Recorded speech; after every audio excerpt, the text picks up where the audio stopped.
자, 오늘 함께 봉독할 하나님 말씀 마태복음 4장 1절로 11절까지 말씀을 보겠습니다. 오늘 함께 봉독하실 하나님 말씀은 마태복음 4장 1절로 11절까지 말씀을 교독합니다. 마지막 절은 같이 읽겠습니다. 그때에 예수께서 성령에게 이끌리어 마귀에게 시험을 받으러 광야로 가사 40일을 밤낮으로 금식하신 후에 줄이신지라. 시험하는 자가 예수께 나와서 가로되 내가 만일 하나님의 아들이거든 명하여 이 돌들이 떡덩이가 되게 하라. 예수께서 대답하여 가라사대 기록되었으되 사람이 떡으로만 살 것이 아니요 하나님의 입으로 나오는 모든 말씀으로 살 것이라 하였느니라 하시니, 이에 마귀가 예수를 거룩한 성으로 데려다가 성전 꼭대기에 세우고 가로되 내가 만일 하나님의 아들이거든 뛰어내리라. 기록하였으되 저가 너를 위하여 그 사자들을 명하시리니 저희가 손으로 너를 받들어 발이 돌에 부딪히지 않게 하리로다 하였느니라. 예수께서 이르시되 또 기록되었으되 주 너희 하나님을 시험치 말라 하였느니라 하신대, 마귀가 또 그를 데리고 지극히 높은 산으로 가서 천하만국과 그 영광을 보여 가로되 만일 내게 엎드려 경배하면 이 모든 것을 내게 주리라. 이에 예수께서 말씀하시되 사단아 물러가라. 기록되었으되 주 너희 하나님께 경배하고 다만 그를 섬기라 하였느니라. 같이 읽습니다. 이에 마귀는 예수를 떠나고 천사들이 나와서 수종드니라. 아멘. 자, 오늘은 성령으로 시험을 이겨라 라는 제목으로 하나님 말씀을 함께 나누겠습니다. 하나님은 살아계신 참 신이십니다. 지금 우리가 예배를 드리는 이 예배는 하나의 종교 행사가 아니라 살아계신 하나님을 만나는 시간입니다. 살아계신 하나님의 얼굴을 뵙는 시간이다라고 말할 수 있습니다. 조금 전에 우리가 찬송한 모든 찬송도 내가 하는 모든 찬송을 들으시는 이가 있고, 내가 하나님께 기도하는 이 모든 기도도 그냥 막연한 치성과 정성을 드리는 것이 아니라 내 기도를 들으시고 응답하시는 살아계신 분이 있다는 것을 믿으시길 바랍니다. 지금 우리가 하나님 앞에 헌금한 것을 그냥 하나의 어떠한 자선이 아니라 내 믿음을 받으시는 분, 또 나에게 상 주시는 분이 있다는 것을 아는 것이 바로 우리의 신앙이란 말입니다. 그런데 많은 사람들은 우리가 가지고 있는 이 신앙, 하나님이 살아계시다라고 하는 이 믿음에 대해서 공감하지 않습니다. 믿지 않는 사람들은 하나님이 어디 계시냐라고 얘기하죠.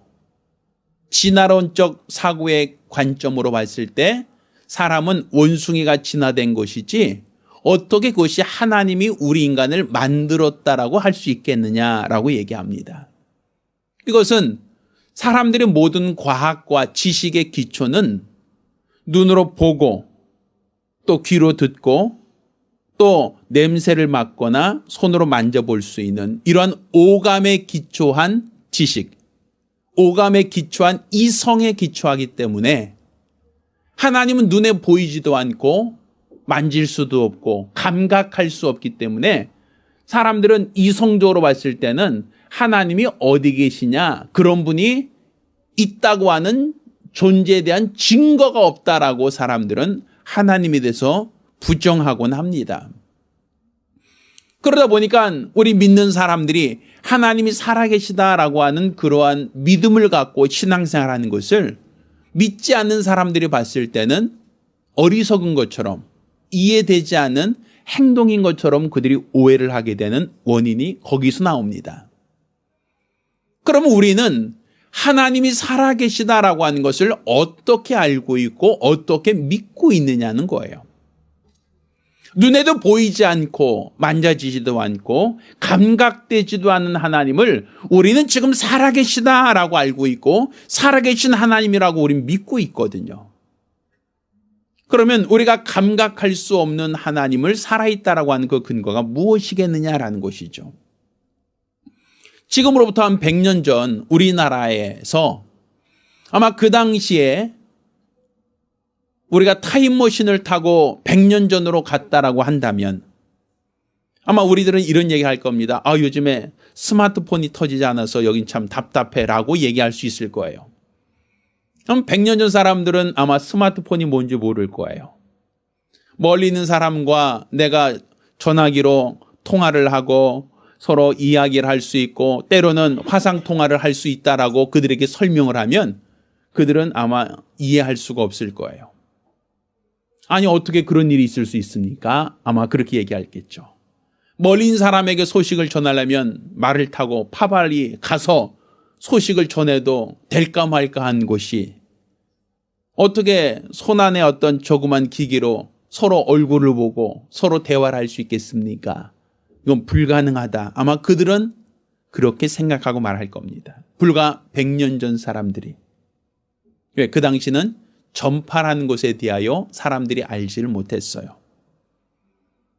그 당시 사람들은 전파라는 것을 있다고 말해도 인정할 수가 없었어요. 왜? 보이지 않으니까. 전파는 눈에 보이거나 만져지는 것이 아니니까. 그렇죠. 오늘날 사람들은 눈에 보이지 않는 전파를 가지고 서로 의사소통을 하고 때로는 서로 얼굴을 마주 대하는 것처럼 화상통화를 할 수 있지 않습니까? 사실 이것을 오늘날에는 이상하지 않은 정상적이다라고 얘기하지만 과거에는 이것을 정상적이다라고 말하지 않았습니다. 이것은 사람들이 그냥 꾸며낸 이야기일 거야. 이런 일은 도저히 할 수가 없어라고 아마 그 당시는 그렇게 생각하고 판단할 수 있었을 겁니다. 그렇지만 오늘날에는 우리나라에는 아마 꼬마 아이들까지도 전화기로 서로가 전화할 수 있다, 얼굴 볼 수 있다는 것을 의심하는 사람은 전혀 없지 않습니까? 이것처럼 우리가 인류 역사가 수십만 년이라고 해도 그 수십만 년이라는 그 엄청난 그 기간 속에서 불과 전파라는 것을 알고 전파를 이용하기 시작하는 것은 불과 몇백 년 되지 않습니다. 아주 극히 짧은 시간 우리가 지금 이용하고 있는 것뿐입니다. 그러니까 우리가 모르는 것이 훨씬 더 많다는 것이죠. 그렇다면 우리가 영적인 세계에 대해서도 마찬가지입니다. 영적인 세계, 곧 하나님이 살아계시냐라고 하는 이 문제는 우리 눈에 보이지 않는 것은 분명합니다. 감각되지 않죠. 그렇다고 하여 내가 감각할 수 없으니까 하나님은 없어라고 말할 수는 없다는 것이죠. 그거는 소경이 내가 볼 수 없으니까 세상은 존재하지 않아. 나는 앞이 하나도 안 보이니까 세상에 존재하는 모든 색깔들은 다 거짓이야 라고 말할 수는 없습니다. 내가 볼 수 없다. 내가 감각할 수 없다라고 하는 것이 오히려 더 솔직한 이야기지 내가 볼 수 없는 것은 존재하지 않는 것, 내가 감각할 수 없는 것은 존재하지 않는 것이라고 단정하는 것은 올바른 태도가 아니다라고 볼 수 있습니다. 그러면 우리 하나님께서 살아계시다는 걸 우리가 어떻게 알고 있는가? 이는 하나님께서 우리에게 자신을 나타내셨기 때문에 하나님이 자기 자신을 드러내신 방법을 통하여 우리는 하나님의 살아계심을 알 수 있고 믿을 수 있습니다. 그러면 하나님은 어떤 방법으로 자신을 나타내셨습니까? 곧 말씀을 통해서. 무엇을 통하여?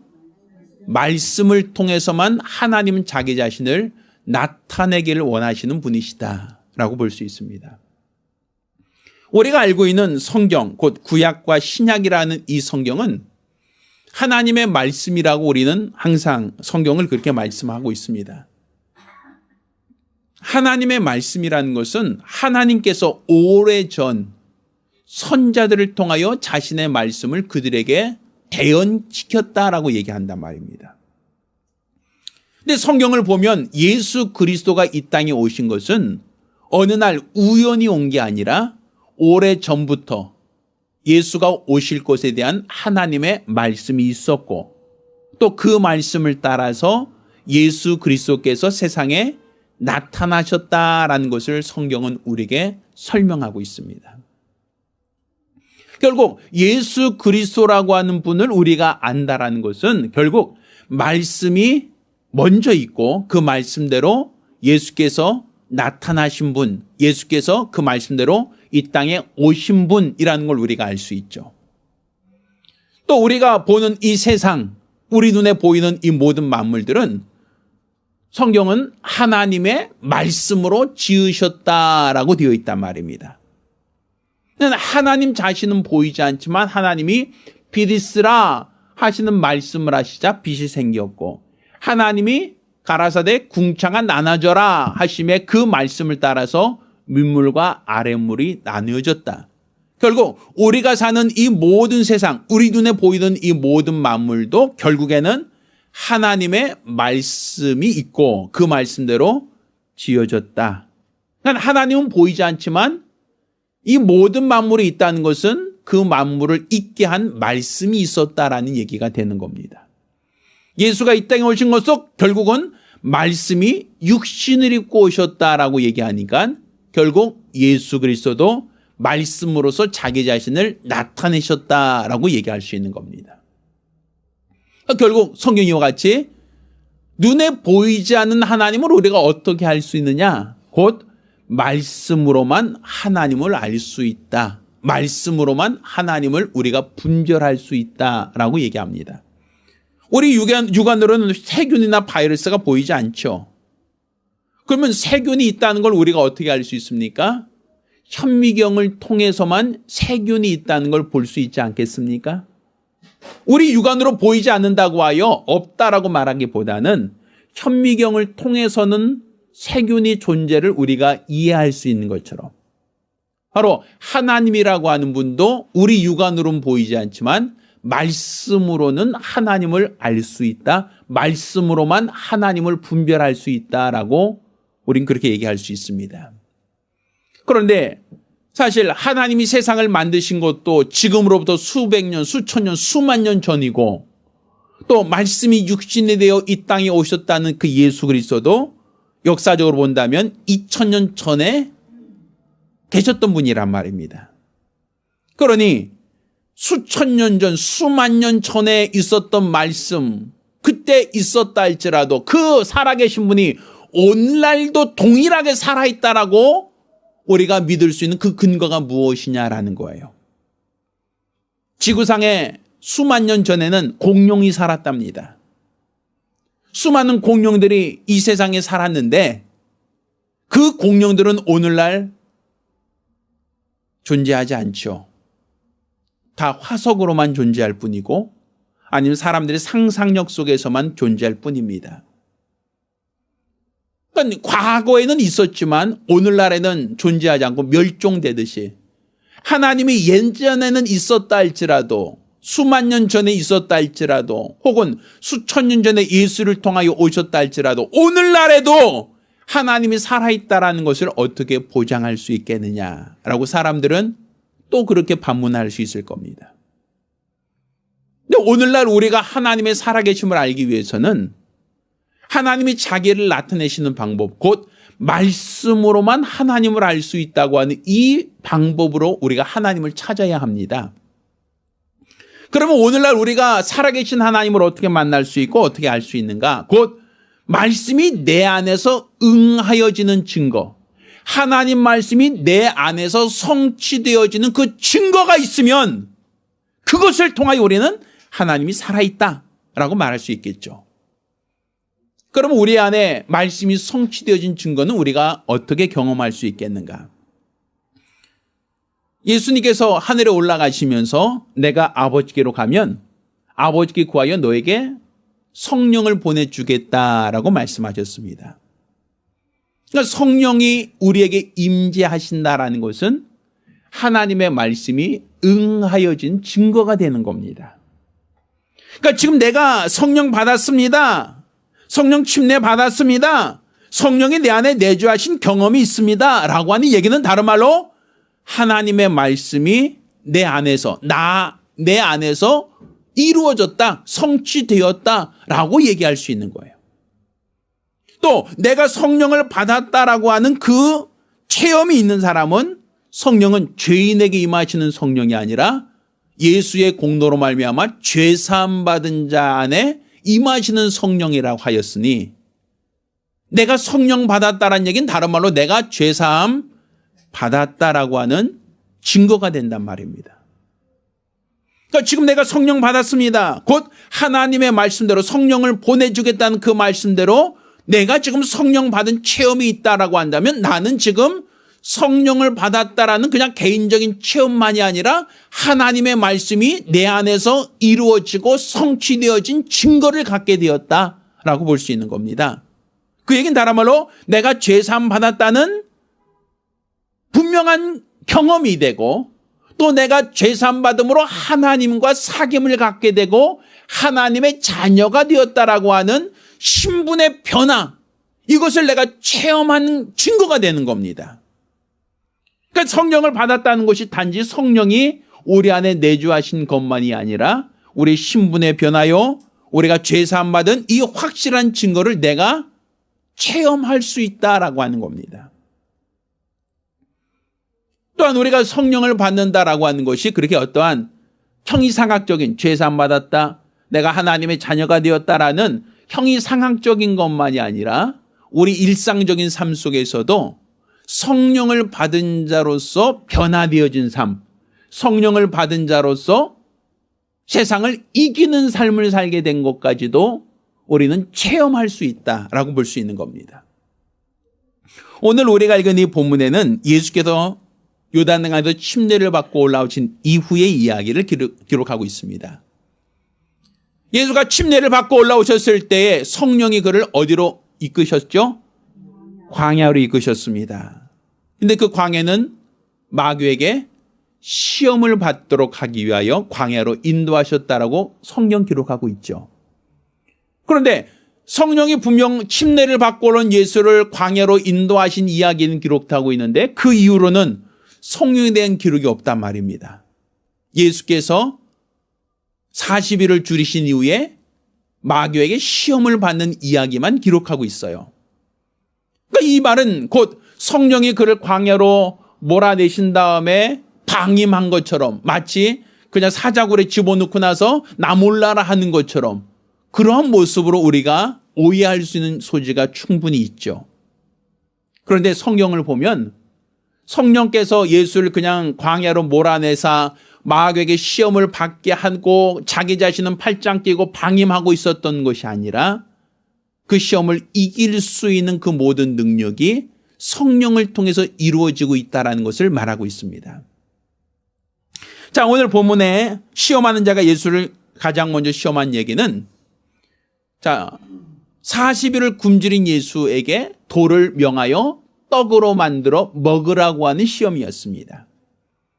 그러자 예수님께서는 그 시험을 어떻게 이기셨는가 하면, 오늘 본문에는 사람이 떡으로만 살 것이 아니요 하나님의 입으로 나오는 모든 말씀으로 살 것이다 라고 한 답변을 하시죠. 그런데 이 답변은 그냥 자신의 생각을 말한 것이 아니라 신명기 8장 3절에 있는 하나님의 말씀을 인용한 겁니다. 그래서 기록되었으되 라고 얘기하는 겁니다. 신명기 8장은 어떤 이야기로 기록되고 있냐면, 우리 조상들이 하나님께서 그들을 광야로 인도하신 것을 기억하라. 이는 너를 낮추시며 너를 시험하사 내 마음이 어떠한 줄 알려 하였다. 너희가 광야에서 하나님이 만나를 내려주신 것은 사람이 떡으로 살지 않고 하나님의 입으로 나오는 모든 말씀으로 사는 줄 알려 하셨다라고 하는 기록이 나와요. 결국 하나님이 이스라엘 백성을 광야로 이끌어내사 그들로 광야에서 줄이게 하셨으나 만나를 주어 먹게 하신 것은 사람이 떡으로 사는 것이 아니라 하나님의 말씀으로 사는 줄 알게 하려 하셨다라는 얘기죠. 결국 예수께서도 성령에 이끌려 광야로 나가셨으나 거기서 40일을 줄이신 것은 굶어 죽으라는 게 아니라 사람이 떡으로 살지 않고 하나님의 말씀으로 살게 한다라고 하는 것을 그것을 깨닫게 하시는 것이다 라는 얘기를 하는 거예요.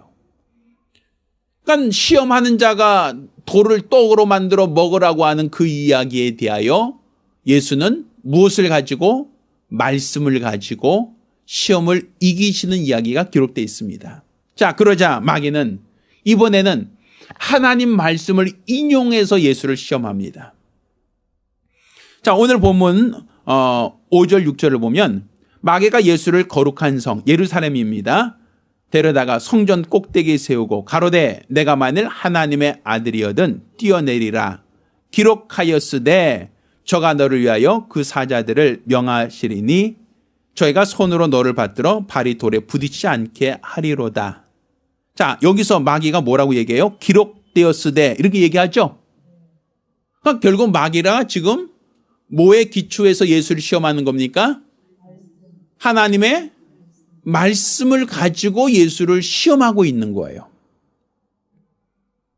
그러니까 우리가 생각할 때는 마귀들은 절대로 하나님 말씀을 가지고 시험하지 않을 거라고 생각했지만 지금 마귀가 예수가 40일을 굶주렸다는 것도 알고 예수가 가장 연약해 하는 모습으로 시험을 했던 것처럼 또 그 시험을 예수께서 기록된 말씀으로 이겨내니까 자, 그러면 예루살렘 성전에 예수를 세워놓고 야, 그러면 성경에는 이렇게 얘기하고 있는데 한번 해봐라.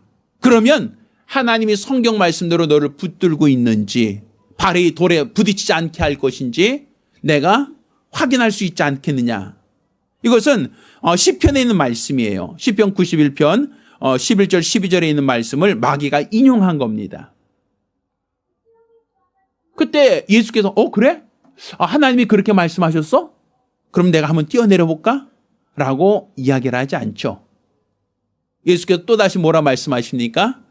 자, 기록되었으되 주 너희 하나님을 시험치 말라. 그러니까 신명기 6장 16절 말씀을 기준으로 해서 또 말씀으로써 시험을 이기신단 말이에요. 자, 그러자 이제 마귀는 예수를 높은 산으로 데리고 올라가서 거기서 천하 영광을 다 보여주고 나에게 경배하면 내가 이 모든 것을 너에게 주겠다라고 하는 이야기를 합니다.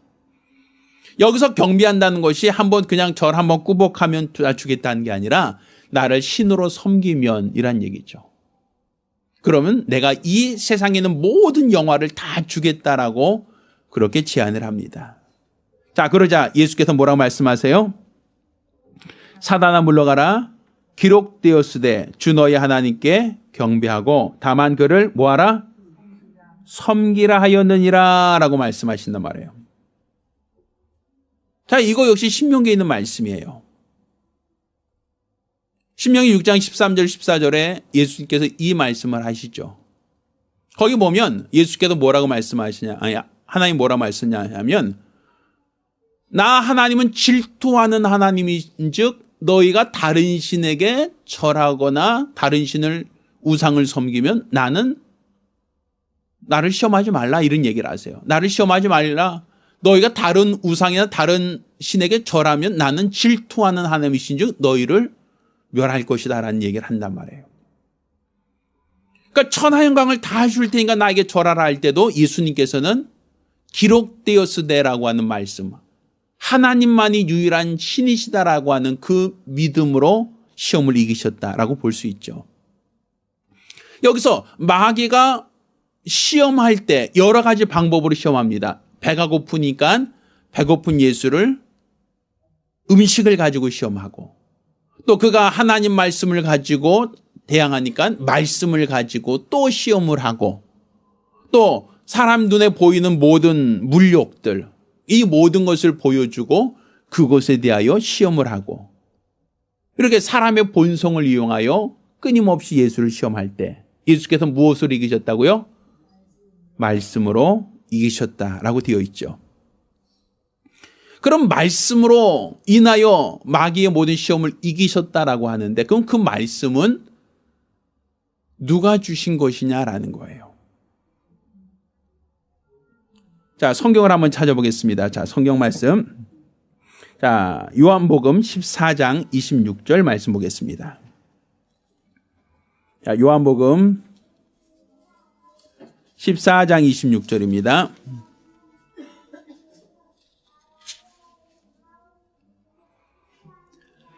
자, 내가 아버지께서 너에게 보내실 보혜사 곧 아버지께서 나오시는 진리의 성령이 오실 때에 그가 나를 뭐 할 것이다?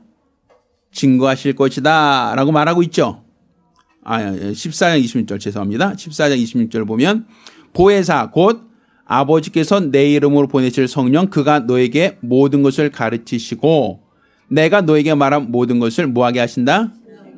자, 보니까 성령이 오면 내가 너에게 말한 모든 것을 뭐하게 하신다?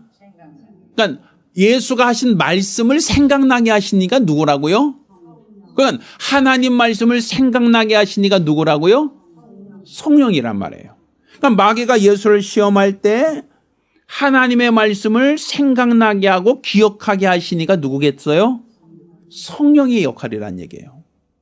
그러니까 기록되었으되 하고 예수가 말씀하실 때 그 말씀을 생각하게 하고 그 말씀으로 마귀의 모든 시험을 이기게 하신 그 배후에는 누가 역사하고 있다는 얘기죠? 성령의 역사가 있다는 얘기입니다. 한 절 더 찾아보겠습니다. 마태복음 10장 19절 20절 말씀을 한 번 더 찾아보겠습니다. 마태복음 10장입니다. 자, 너희를 넘겨줄 때에 어떻게 또는 무엇을 말할까 염려치 말라. 그때 무슨 말할 것을 주시리니 말하는 이는 너희가 아니라 너희 속에서 말씀하시는 자, 곧 너희 아버지의 누구시다? 자, 말하게 하시니가 누구시다? 성령이다라고 하고 있죠. 그럼 예수께서 광에서 40일을 줄이신 다음에 마귀에게 시험을 받으실 때 하나님의 말씀, 시험을 받을 때 하나님 말씀을 생각하게 하신 이도 누구고? 성령이고 그 말씀을 말하게 하신 이도 누구시고? 성령이시다라고 말할 수 있겠죠. 그러니까 마귀가 시험을 할 때 시험을 이기게 하시는 말씀, 그 말씀이 누구에 의해서 생각나고 누구에 의해서 그 말씀을 전하게 하셨는가? 성령이라고 되어 있단 말이에요. 그러니까 성령께서 예수를 광야로 몰아내셨다. 그리고 그분은 그냥 방임하셨다. 팔짱 끼고 방관하셨다가 아니라 시험을 받을 때에 그 시험을 받을 때에 합당한 말씀을 생각나게 하시고 그 말씀으로 시험을 이기게 하시니가 누구시다? 성령이다라고 얘기한단 말이에요. 그러면 오늘날 우리가 이 말씀을 알아야 될 이유가 무엇인가? 성경에는 욥기라고 있죠. 이 욥기라고 하는 곳에는 서두에 이와 같이 시작합니다. 네가 욥을 보았느냐? 내가 동방에서 저와 같은 자를 본 적이 없다. 내가 저를 볼 때 저 믿음이 온전함을 하나님이 인정하시죠. 자, 그때 시험하는 자가 하나님께 대하여 참소를 합니다. 뭐라고 얘기합니까? 저가 까닭 없이 하나님을 경외하는 것이 아닙니다. 만약 하나님이 저에게 주신 복을 다시금 취하여 가신다면 분명 저 사람은 하나님을 원망하고 저주하며 다 떠날 겁니다. 그러니 하나님께서 주신 복을 한번 제하여 보십시오. 분명 저 사람은 믿음을 버릴 겁니다. 라고 참소하죠. 자, 그러자 하나님께서 시험하는 자에게 그럼 네가 한번 해봐라 하고서는 허락을 합니다. 자, 그러자 시험한 자가 가장 먼저 한 게 무엇입니까? 욥이 가지고 있는 재산을 먼저 탕진시켜 버립니다. 도적들이 들어와서 그 재산을 약탈해 가게 합니다. 무역을 하던 그 무역이 완전 파산하게 합니다. 그러므로 말미암아 그가 가진 모든 것들을 다 잃어버리게 해요. 하루아침에 그가 가진 모든 재산을 날리게 해버렸단 말입니다. 자, 이렇게 재산을 다 잃어버리자 그와 함께하던 사람들, 그를 따르던 사람들, 그와 친하던 모든 사람들이 그를 떠나고 그를 저주하고 친구들조차도 그를 비방을 합니다. 그전까지는 가까이 하며 그전까지는 친밀했던 모든 사람들이 물질을 잃어버리고 가난해지니까 그 사람을 다 떠나고 그 사람에게 악담을 했죠. 또 설상가상으로 그 몸에 욕창이 생깁니다. 얼마나 고통스러운지 기아장으로 피부를 벅벅 긁어 피가 날 만큼 긁어야 할 만큼 아주 육체는 만신창이가 되어버렸어요. 자, 욥이 당한 고난을 보면 경제적인 어려움이 생겼습니다. 친밀하던 모든 사람들이 등을 돌리고 다 떠나와 버렸습니다. 게다가 육체는 질병이 생겨서 기아장으로 긁어야 할 만큼 육체는 고통스러운 질병으로 괴로움을 당하게 되었습니다. 그렇지만 욥은 끝까지 그 믿음을 타협하지 않고 하나님을 경외하는 믿음을 가졌죠. 자, 시험하는 자가 이렇게 우리를 시험한다는 것이 그냥 예수 그리스도에게 떡 하나 주겠다, 또 떡 하나 만들어 먹어봐라, 높은 산에서 뛰어내려봐라, 나에게 경배해봐라 라고 하는 어떤 말로서만 유혹과 시험이 있는 게 아니라 때로는 욥과 같이 우리의 재산을 약탈해 갈 수도 있고 인간관계를 파괴할 수도 있고 우리 육체의 질병을 유발시킬 수도 있다라는 얘기죠. 성경은 우는 사자처럼 삼킬 자를 찾고 있다라고 말하고 있고 밀가부로도 너희를 청구하고 있다라고 말하지 않습니까? 그러면 이렇게 원수들이 활동하는 이 세상에서 우리가 시험을 당할 때 어떻게 이겨낼 수 있겠습니까? 하나님은 그 원수를 어떻게 이기라 하셨습니까? 하나님이 주신 말씀으로 이겨내라는 거예요. 예수께서 광야에서 시험을 받을 때에 기록된 말씀을 가지고 시험을 이기셨던 것처럼 너희도 세상을 살아가면서 여러 가지 시험을 당할 때에 하나님 말씀을 깨닫게 하시고 그 말씀으로 명하게 하신 이가 있다는 걸 깨달으란 말입니다. 내가 지금 성령 받았습니다 라는 것으로서만 우리가 만족할 게 아니라 성령은 받은 자로서 성령이 내 안에서 하나님 말씀을 기억하게 하고 하나님 말씀을 깨닫게 할 뿐더러 그 말씀으로서 모든 시험을 이기란 얘기입니다.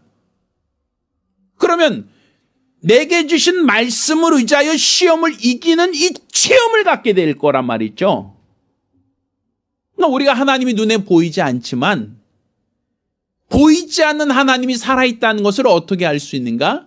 그 말씀을 따라서 원수들이 쫓겨나가고 말씀을 따라서 우리를 시험하였던 그 모든 시험을 이길 수 있을 때 이러한 간증, 이러한 체험들이 각 사람에게 나타날 수 있다는 것이고 이런 체험을 통하여 우리는 비록 하나님이 눈에 보이지 않지만 하나님 말씀이 살아있고 그 말씀으로 우리가 세상을 이긴다. 우리를 시험하는 모든 시험을 우리가 말씀을 의지하여 이겨낼 수 있다는 것.